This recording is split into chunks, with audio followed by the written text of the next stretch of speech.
কোটা আন্দোলনকারীদের ধৈর্য ধরার অনুরোধ প্রধানমন্ত্রীর। বললেন, সর্বোচ্চ আদালতের রায় আসা পর্যন্ত অপেক্ষা করলে হতাশ হবে না কেউ।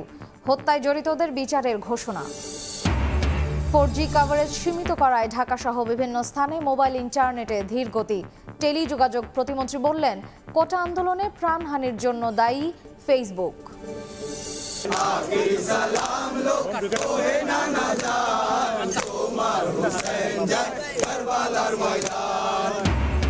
পবিত্র আশুরায় তাজিয়া মিছিলে মানুষের ঢল। কারবালার শোকাবহ ঘটনা স্মরণে মাতম। আইনশৃঙ্খলা বাহিনীর নিরাপত্তা পাহারায় নানা আচার পালন।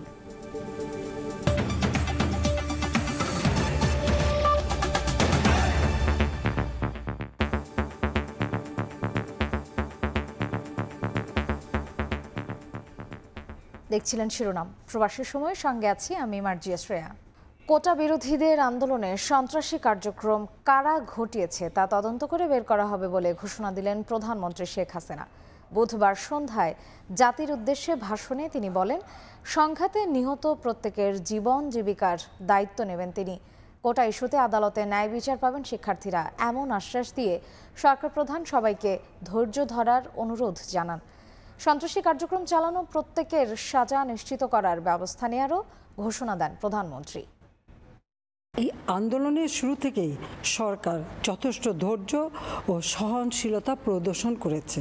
মহামান্য রাষ্ট্রপতির কাছে যখন আন্দোলনকারীরা স্মারকলিপি প্রদান করার ইচ্ছা প্রকাশ করে, সেক্ষেত্রে তাদের সুযোগ করে দেওয়া হয় এবং নিরাপত্তারও ব্যবস্থা নেওয়া হয়। কিছু মহল এই আন্দোলনের সুযোগটা নিয়ে অনাকাঙ্ক্ষিত উচ্চাবিলাস চরিতার্থ করার সুযোগ নিয়ে সন্ত্রাসী কর্মকাণ্ডে লিপ্ত হয়। এর ফলে এই কোমলমতি শিক্ষার্থীদের আন্দোলনকে ঘিরে যে সকল ঘটনা ঘটেছে তা খুবই বেদনাদায়ক ও দুঃখজনক। যারা মৃত্যুবরণ করেছে তাদের আত্মার মাগফিরাত কামনা করছি।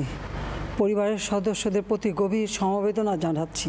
আমি বিশ্বাস করি যারা কোটা সংস্কার আন্দোলনে জড়িত তাদের সাথে এই সকল সন্ত্রাসীদের কোনো সম্পর্ক নেই, বরং সন্ত্রাসীরা এদের মধ্যে ঢুকে সংঘাত ও নৈরাজ্যকর পরিস্থিতির সৃষ্টি করছে। এই ধরনের ঘটনার সঙ্গে যারা জড়িত তাদের চিহ্নিত করে উপযুক্ত শাস্তির ব্যবস্থা করা হবে। যারা হত্যাকাণ্ডের শিকার হয়েছে তাদের পরিবারের জন্য জীবন জীবিকা নির্বাহের ক্ষেত্রে যে সহযোগিতা দরকার তা আমি করব। হত্যাকাণ্ড সহ যে সকল অনভিপ্রেত ঘটনা ঘটেছে সুষ্ঠু ও ন্যায় বিচারের স্বার্থে সে সকল বিষয়ে বিচার বিভাগীয় তদন্ত করা হবে। কাদের উস্কানিতে সংঘর্ষের সূত্রপাত হলো, কারা কোন উদ্দেশ্যে দেশকে একটি অরাজক পরিস্থিতির দিকে ঠেলে দিল তা তদন্ত করে বের করা হবে। পিতা মাতা, অভিভাবক এবং শিক্ষকদের প্রতি আমার আবেদন, তারা যেন তাদের সন্তানদের নিরাপত্তার বিষয়ে সজাগ থাকেন। সর্বোচ্চ আদালতের রায় আসা পর্যন্ত ধৈর্য ধরে অপেক্ষা করার জন্য আমি সকলকে বিশেষভাবে অনুরোধ জানাচ্ছি। আমার বিশ্বাস আমাদের ছাত্র সমাজ উচ্চ আদালত থেকে ন্যায় বিচারই পাবে, তাদের হতাশ হতে হবে না। কোটা সংস্কার আন্দোলনের নিয়ন্ত্রণ এখন বিএনপি জামায়াতের হাতে বলে দাবি করেছেন আওয়ামী লীগের সাধারণ সম্পাদক ওবায়দুল কাদের। এজন্য সারা দেশে নেতাকর্মীদের সতর্ক পাহারায় থাকার নির্দেশ দেন তিনি। এদিকে কোটা আন্দোলনকারীদের সঙ্গে সংঘর্ষে নিহত ঢাকা কলেজ শাখা ছাত্রলীগ কর্মী সবুজের জানাজায় অংশ নেন আওয়ামী লীগের কেন্দ্রীয় নেতারা। গত কয়েকদিনের সহিংসতায় শিক্ষার্থী হতাহতের ঘটনা এবং আন্দোলনের গতি প্রকৃতি নিয়ে তেজগাঁওয়ে আওয়ামী লীগের মতবিনিময় সভা খেতে অংশ নেন ঢাকা জেলা, ঢাকা মহানগর, উত্তর ও দক্ষিণের নেতারা। সাধারণ সম্পাদক ওবায়দুল কাদের বলেন, এই আন্দোলনের নিয়ন্ত্রণ এখন বিএনপি জামাতের হাতে। মিডিয়ার হেডিং দেখলে মনে হয় যে সব আক্রমণেরই আক্রমণকারী ছাত্রলীগ, অথচ বেশিরভাগ ক্ষেত্রে আক্রান্ত যারা হয়েছে তারাই ছাত্রলীগ। আক্রমণকারী শিবির আর জামাত। আন্দোলন সাধারণ শিক্ষার্থীদের আন্দোলন নেই। মুক্তিযুদ্ধ ও বাংলাদেশ বিরোধী কোনো কর্মকাণ্ড সহ্য করা হবে না বলে জানিয়ে তিনি নেতাকর্মীদের সারা দেশে সতর্ক থাকার আহ্বান জানান। আমাদের নেত্রীর পক্ষ থেকে নির্দেশ দিচ্ছি, সারা দেশে সতর্ক হয়ে শক্ত অবস্থা নিয়ে এই অশুভ অপশক্তিকে প্রতিহত করতে হবে। মুক্তিযুদ্ধ ও মুক্তিযোদ্ধাদের নিয়ে অবমাননাকর বক্তব্যের প্রতিবাদে দুপুরে জাতীয় প্রেস ক্লাবে সংবাদ সম্মেলন করেন মুক্তিযুদ্ধ বিষয়ক মন্ত্রী। এ সময় আওয়ামী লীগের সভাপতি মণ্ডলীর সদস্য অ্যাডভোকেট কামরুল ইসলাম বলেন, বিএনপি জামাত তো বটেই, এই আন্দোলনে অর্থ বিনিয়োগ করছে পশ্চিমা অপশক্তি। ওদের বিরুদ্ধে কোনো কথাই বলবে ছাত্ররা কিন্তু একটি শব্দ উচ্চারণ করে মার্কিন সাম্রাজ্যবাদী শক্তি কিন্তু চুপ করে বসে নাই। এই ষড়যন্ত্রের পিছনে তারা আছে, একাত্তরের ঘাতক আছে, জামাত আছে, শিবির আছে, ছাত্রদল আছে, বিএনপি সরাসরি যুক্ত। আল্লাহু আকবার। এদিকে মঙ্গলবারের সংঘর্ষে নিহত ঢাকা কলেজ শাখা ছাত্রলীগ কর্মী সবুজের জানাজা আয়োজিত হয়েছে রাজধানীর বঙ্গবন্ধু অ্যাভিনিউতে। সে সময় সেখানে অংশ নেন আওয়ামী লীগের কেন্দ্রীয় নেতারাও। মাননীয় প্রধানমন্ত্রীর পক্ষ থেকে হাতিকুর রহমান তামাল, সময় সংবাদ, ঢাকা। 4G কভারেজ সীমিত করায় রাজধানী ঢাকা সহ দেশের বিভিন্ন এলাকায় কমে গেছে মোবাইল ইন্টারনেটের গতি। এতে ফেসবুক ও মেসেঞ্জারে অনেকে প্রবেশ করতে পারছেন না। দীর্ঘ চেষ্টায় প্রবেশ করতে পারলেও কোনো বার্তা, ছবি ও ভিডিও পোস্ট করা যাচ্ছে না। সরকারি নির্দেশে এই সিদ্ধান্ত নেওয়া হয়েছে বলে জানিয়েছে মোবাইল অপারেটররা। তারা জানান, মঙ্গলবার সন্ধ্যার পর থেকে বিশ্ববিদ্যালয় ও গুরুত্বপূর্ণ কলেজ এলাকায় 4G সেবা সীমিত করা হয়। পরে পর্যায়ক্রমে গুরুত্বপূর্ণ অন্য এলাকায়ও কভারেজ সীমিত করা হয়েছে। পবিত্র আশুরায় তাজিয়া মিছিল করেছে শিয়া সম্প্রদায়। বুধবার পুরান ঢাকার হোসেনি দালান থেকে শুরু হয়ে ধানমন্ডির প্রতীকী কারবালা ময়দানে গিয়ে শেষ হয় মিছিলটি। মহরমের শিক্ষায় শান্তিপূর্ণ বিশ্বের প্রত্যাশা ছিল সবার কণ্ঠে।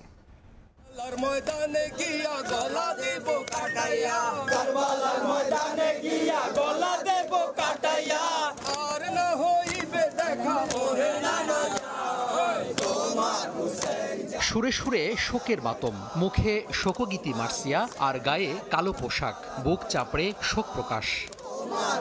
মহানবী হজরত মোহাম্মদ সাল্লাল্লাহু আলাইহি সাল্লামের প্রিয় দৌহিত্র ইমাম হোসাইন রাদিয়াল্লাহু আনহু-এর শহীদ হওয়ার হৃদয় বিদারক ঘটনার স্মরণে শিয়া সম্প্রদায়ের এই শোক মিছিল, যা স্মরণ করিয়ে দেয় 1400 বছর আগে ফোরাত নদীর তীরে কারবালা প্রান্তরে ইসলামের নিশান উজ্জীবিত রাখার সেই মহান আত্মত্যাগকে। আমাদের বাবা, দাদা, চাচারা সবাই একসাথে আমরা এটা পালন করে আসছি। যতদিন আছে আমরা এইভাবে করে যাব। বুধবার সকাল 10টায় পুরান ঢাকার হোসেনি দালান ইমাম বাড়া থেকে বের হওয়া তাজিয়া মিছিলে রাখা হয় বিবিডোলা, পরে রঙিন পোশাক পরিহিত ভেস্তার দল, হাত মাতম, এছাড়া ছিল আলম বাহিরা।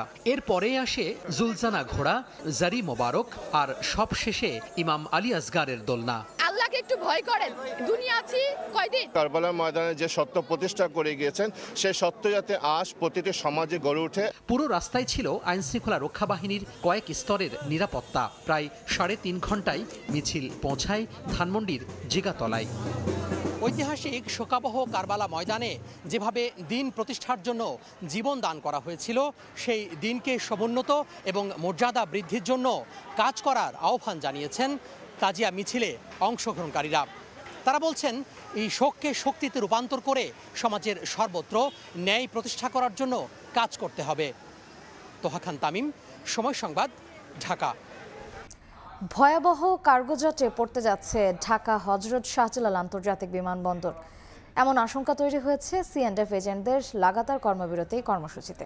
ব্যবসায়ীরা এই অচলাবস্থার অবসান চাইলেও এজেন্টদের স্পষ্ট বার্তা, এক্সপ্রেস পদ্ধতিতে পণ্য খালাসে SRO 2079 আইন বাতিল না হওয়া পর্যন্ত আমদানি রফতানিতে কোনো কার্গো হ্যান্ডলিং করবেন না তারা। বাস্তবতা স্বীকার করলেও কথা বলতে নারাজ ঢাকা কাস্টমস অফিস ও বিমানবন্দর কর্তৃপক্ষ। এদিকে দ্রুত সুরাহায় NBR ও সরকারকে উদ্যোগ নেওয়ার পরামর্শ অর্থনীতিবিদদের। জিন্নাতারা যশোয়ার রিপোর্ট। গেল 3 দিন ধরে হজরত শাহজালাল আন্তর্জাতিক বিমানবন্দরের কুরিয়ার বিভাগের সামনের চিত্র বরাবরের তুলনায় আলাদা। নেই এজেন্টদের দেখা পণ্য খালাসের তোড়জোড়। 2-1 এজেন্ট করিডোরে ঘুরে ফিরে সময় পার করছেন।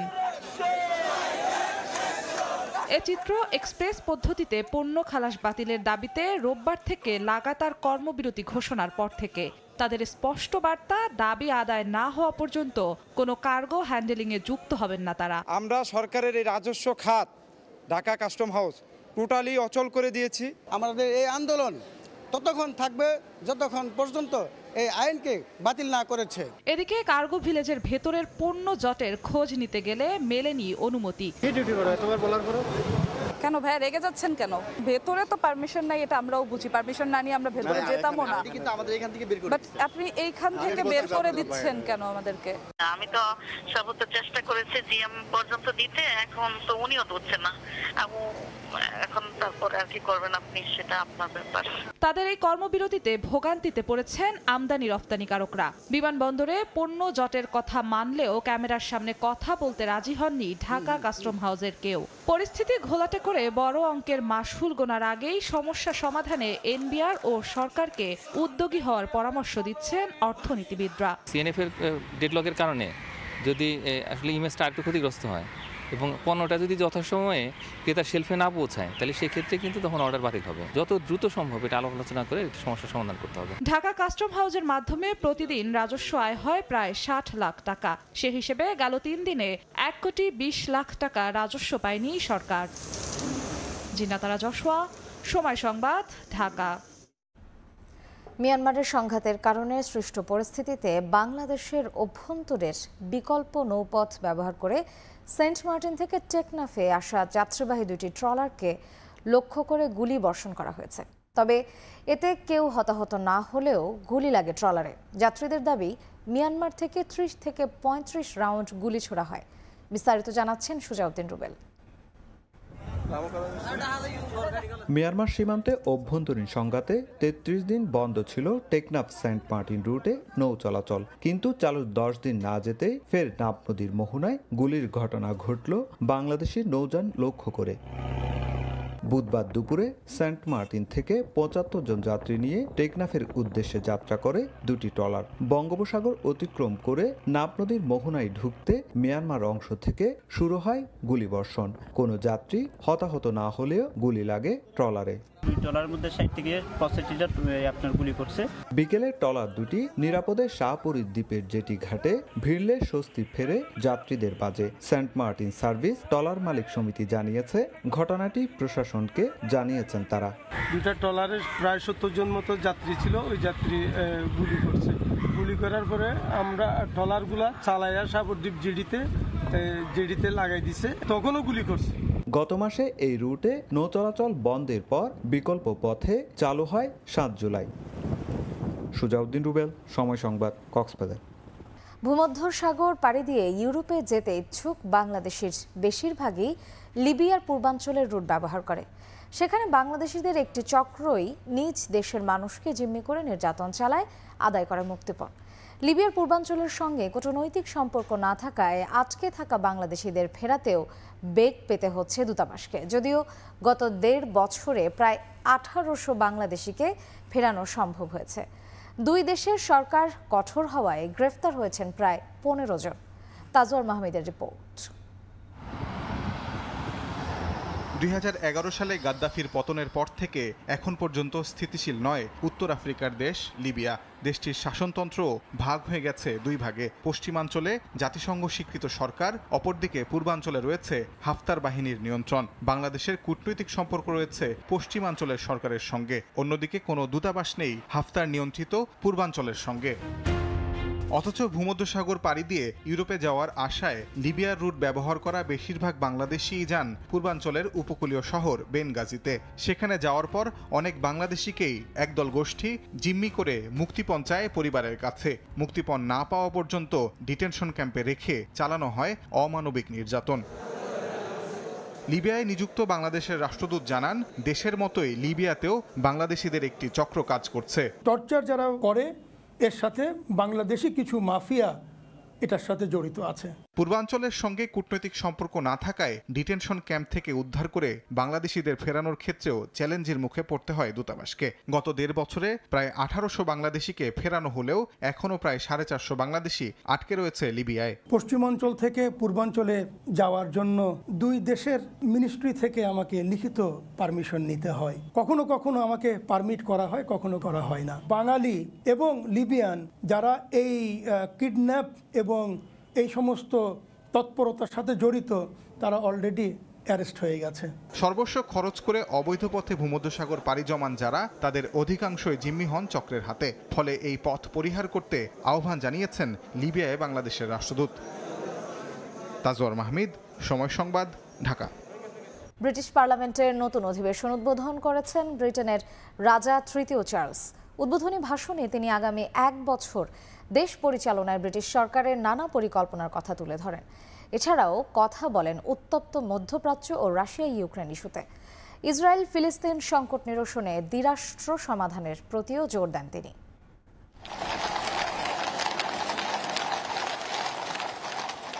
ব্রিটিশ রাজপরিবারের বাসভবন বাকিংহাম প্যালেস থেকে রাজকীয় ঘোড়ার গাড়িতে করে বের হন রাজা তৃতীয় চার্লস। সঙ্গে ছিলেন তার স্ত্রী রানী ক্যামিলা। এ সময় রাস্তার দুপাশে রাজা রানীকে এক নজর দেখার অপেক্ষায় হাজারো মানুষ। ব্রিটিশ পার্লামেন্টের অধিবেশন উদ্বোধন করতে বুধবার ওয়েস্টমিনস্টার প্যালেসে যান রাজা তৃতীয় চার্লস। এ সময় রাজার উপস্থিতি বোঝাতে ব্রিটিশ পতাকা অর্ধনমিত রাখা হয়, ওড়ানো হয় রাজকীয় পতাকা। পার্লামেন্টে ভাষণ দেবেন রাজা। হাউস অফ লর্ডসের সদস্যদের রাজা তৃতীয় চার্লসের ভাষণ শোনার জন্য রীতি অনুযায়ী পার্লামেন্টের দরজায় 3 বার টোকা দেয়া হয়। পরে ব্রিটিশ পার্লামেন্টের উচ্চকক্ষ হাউস অফ লর্ডসে প্রবেশ করেন রাজা তৃতীয় চার্লস। রাজার সম্মানে এ সময় দাঁড়িয়েছিলেন সবাই। রাজা আসন গ্রহণের পর সবাইকে নিজ নিজ আসন গ্রহণ করতে বলেন।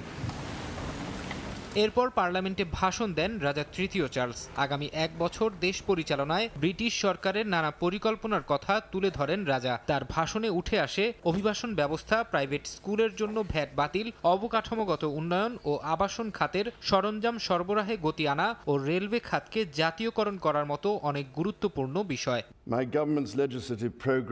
রাজা তৃতীয় চার্লসের ভাষণে স্থান পায় উত্তপ্ত মধ্যপ্রাচ্য ইস্যুও। ইসরায়েল ফিলিস্তিনের দীর্ঘদিনের সংঘাতের কথা উল্লেখ করে সংকট নিরসনে দ্বিরাষ্ট্র সমাধানের প্রতি জোর দেন তিনি। My government will play its part in trying to secure long-term peace and security in the Middle East. It is committed to a two-state solution with a safe and secure Israel alongside a viable and sovereign Palestinian state. এদিন Ukraine issue নিয়েও কথা বলেন রাজা তৃতীয় Charles. যুক্তরাজ্যের তরফ থেকে দেশটিকে সর্বাত্মক সহায়তা দেওয়া হবে বলে জানান রাজা।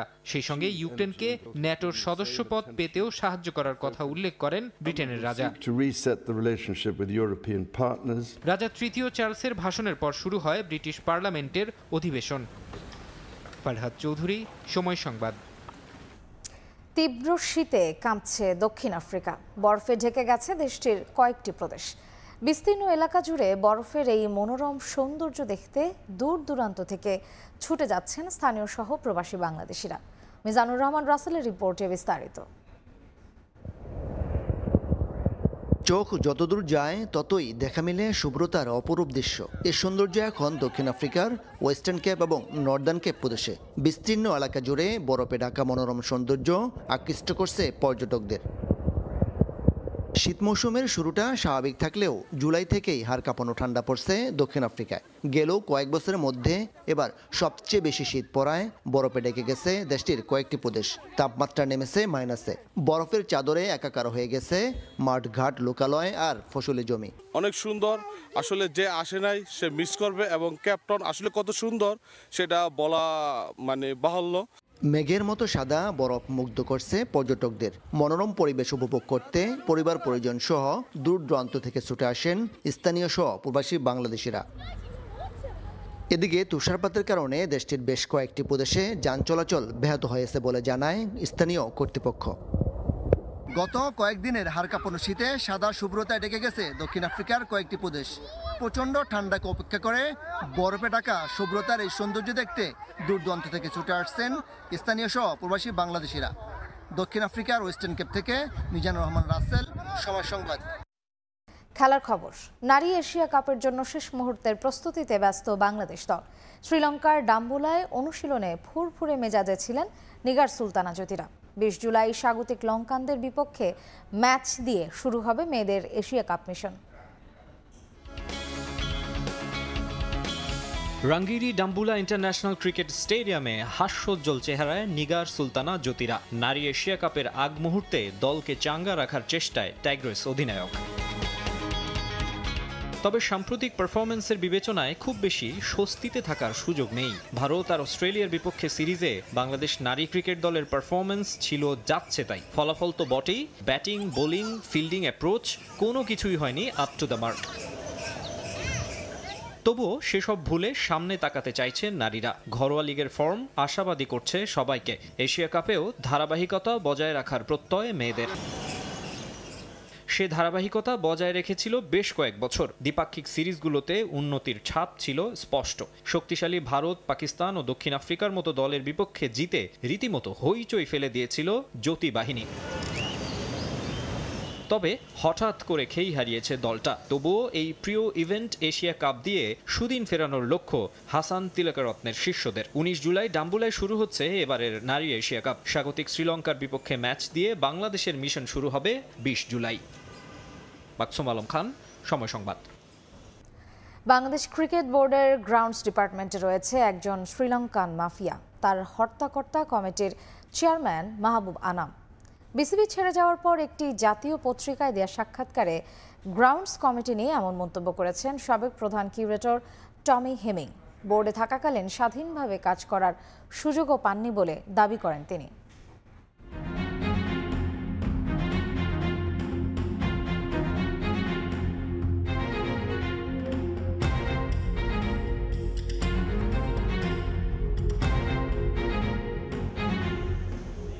মিরপুরে উইকেট নিয়ে সমালোচনা বিশ্বব্যাপী। দিনের পর দিন স্লো উইকেট বানিয়ে ঘরের মাটিতে সাফল্য পেলেও করুণ পরিণতি হয়েছে বৈশ্বিক মঞ্চে। সেই উইকেটের দেখভালের দায়িত্বে Lankan curator Gamini D Silva, যাকে বাংলাদেশে এনেছেন গ্রাউন্ডস কমিটির চেয়ারম্যান মাহবুব আনাম। দিনের পর দিন তাকে নিয়ে সমালোচনা হলেও এই শ্রীলঙ্কান গামিনীতে মধু খুঁজে পেয়েছেন মাহবুব আনাম। গামিনীর স্ত্রীকে চাকরি দিয়েছেন নিজের ব্যবসায়িক প্রতিষ্ঠানে। দীর্ঘদিন ধরে আঁকড়ে ধরে রেখেছেন গ্রাউন্ডস কমিটির চেয়ার। তারপরও নেই কোনো দৃশ্যমান উন্নতি। বিপিএল, ডিপিএল সহ প্রতিটি আসরেই সমালোচনা হয় উইকেট নিয়ে। আইসিসি দেয় ডিমেরিট পয়েন্ট, কিন্তু কোনো এক অদৃশ্য শক্তির বলয়ে নিজের চেয়ার ধরে রেখেছেন এই কর্তা। তার এমন কর্মকাণ্ডের সত্যতা মিলেছে বিসিবির সাবেক প্রধান কিউরেটর টনি হ্যামিংয়ের বক্তব্যে। বোর্ড থেকে চাকরি ছাড়ার পর ইংরেজি দৈনিক ডেইলি সানকে দেয়া সাক্ষাৎকারে বাংলাদেশের ক্রিকেটে যে শ্রীলঙ্কান মাফিয়া চক্র কাজ করছে সেটার ইঙ্গিত দিয়ে গ্রাউন্ডস কমিটির চেয়ারম্যানকে নিয়ে করেছেন ঘোরতর অভিযোগ। বিভিন্ন সময় কাজ করার চেষ্টা করেও সহায়তা পাননি, যে কারণে বিরক্ত হয়ে 2 বছরের চুক্তিতে বাংলাদেশে আসলেও ফিরে গেছেন আগেই। মাহবুব আনামও কি শ্রীলঙ্কান মাফিয়া চক্রের সঙ্গে জড়িত? আমি এমনটাই ধারণা করছিলাম। আমি নিশ্চিতভাবে জানি না, আসলে কি ঘটছে তা জানি না। আপনি কোথাও কাজ করলে এটা ধারণা পাবেন কে সহযোগিতা করছে আর কে করছে না। এটা খুবই লজ্জার বিষয়। আপনাকে কাজ করতে হলে চেয়ারম্যানের কাছ থেকে সব ধরনের সহযোগিতা পেতে হবে। গ্রাউন্ডসে উন্নতি করতে হলে আপনাকে সততার সঙ্গে কাজ করতে হবে। আপনি যদি শেরেবাংলা একাডেমি মাঠের দিকে তাকান, সেখানে একটা বাজে মাঠ দেখতে পাবেন, বিশেষ করে এই লেভেলের ক্রিকেটে। তার কথাই স্পষ্ট, গ্রাউন্ডস কমিটির চেয়ারম্যানের সহযোগিতা না পেয়েই কাজ করতে পারেননি বাংলাদেশে। টনি হ্যামিং বাংলাদেশে কাজ করার পর প্রশংসা কুড়িয়েছিলেন ক্রিকেটারদের কাছ থেকে, যদিও তাকে মিরপুর স্টেডিয়ামের উইকেট নিয়ে কাজ করতে দেয়া হয়নি, যেখানে বরাবরের মতো রাখা হয়েছে মাহবুব আনামের আশীর্বাদ পুষ্ট অচল গামিনীকে। বাংলাদেশ ছাড়ার আগে যে বিষয়গুলো প্রধান নির্বাহী ও বিসিবি সভাপতিকে অবহিত করেছেন হেমিং, এখন এমন অভিযোগের পরও বোর্ড কি কোনো ধরনের পরিবর্তন আনবে বিসিবির গ্রাউন্ডস কমিটিতে? তারেক হাসান শিমুল, সময় সংবাদ। এ পর্যায়ে শীর্ষ সংবাদগুলো জানিয়ে দিচ্ছে আরেকবার। কোটা আন্দোলনকারীদের ধৈর্য ধরার অনুরোধ প্রধানমন্ত্রীর। বললেন, সর্বোচ্চ আদালতের রায় আসা পর্যন্ত অপেক্ষা করলে হতাশ হবে না কেউ। হত্যায় জড়িতদের বিচারের ঘোষণা। গাইবানা জানাজায় বিএনপির সঙ্গে পুলিশের ধাওয়া পাল্টা ধাওয়া, নাটক সাজিয়ে বিভ্রান্ত করছে সরকার, বললেন মির্জা ফখরুল। আন্দোলন এখন বিরোধীদের হাতে, দাবি ক্ষমতাসীনদের।